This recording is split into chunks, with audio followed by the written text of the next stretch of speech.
Hello, welcome to our Ask Me Anything session. Thank you for joining us today. And the question for us today is, how can I become a better leader or teacher in the church? This is a very wide-ranging question, and there's so many ways to answer this.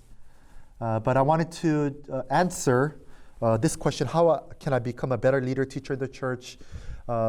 Thinking about three things that Socrates summarized. He gave us three concepts or terms to be a better teacher or communicator. And these three things are logos, ethos, and pathos. So I want to talk about these things briefly, and this can be the springboard of becoming a better, taking one more step further into becoming a better leader or teacher in the church. So first of all, Socrates mentions logos, and this is the content. And to be a good leader and teacher, you have to know the content well. So for us in the church, the content is the Word of God, it's the Bible, it's the gospel. Right? To be a good teacher or leader, you need to know the Bible well. This is about perception, right? So do you know the Bible well? Do you study the Word? And not only do you know the Word, but are you able to teach that to the students in a clear, simple manner? So it's first you understanding, and it's helping others to understand, all right? So that's the first thing, content. To be a good teacher is you need to have logos, you need to have a great command of the content of the Word of God to help the students perceive. Then the second step of being a good leader or teacher in the church is ethos. Another word is character. Right? This establishes the credibility of the teacher or leader. Who you are is far more important than what you say. So it's not important that you just know the content, but you need to live that out. Your character is very important. So who you are as a person is your greatest leverage as a speaker, a persuader, a communicator, a teacher, a leader. We all know,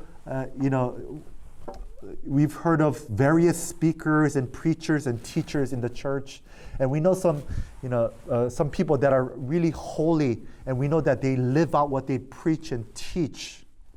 And so their ethos, their character, really influences us. For example, we have one missionary in our church who speaks regularly, and his ethos, his character, he lives it out. And so whatever he says is very powerful. It communicates to our heart. And so the teacher's character, ethos, gives the student confidence. When the teacher lives out what he or she teaches, the student can trust what the teacher says. And so that's the second thing, character. Do you live out what you teach your students as a leader and a teacher? Number three is pathos. And another word that describes this is compassion. Do you have compassion? Do you have love for the students or the people that you're leading? Compassion produces motivation in students. If the students sense that you love them, they'll be eager to do all kinds of things that you want them to do.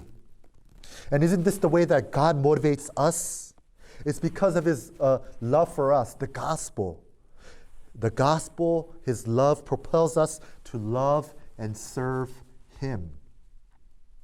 So that's the three ways here. Logos, content. It gives perception to our students. Secondly, it's ethos, character. It gives confidence to our students. And third, it's pathos, compassion. It gives motivation to our students. So every one of us that are listening to this lesson is a teacher or leader in one form or another. If you're a parent, you're a leader and a teacher, right? If you're single, you have some people that are under you in the workplace, or even in the church. You have younger, people following you, right? So which are the three ways do you need to work on? Do you need to work on your logos? Do you need to work on your ethos? Or do you need to work on your pathos? All right. I hope this lesson has been productive for you. And I pray that you'll continue to grow as a leader and teacher in GEM. God bless you.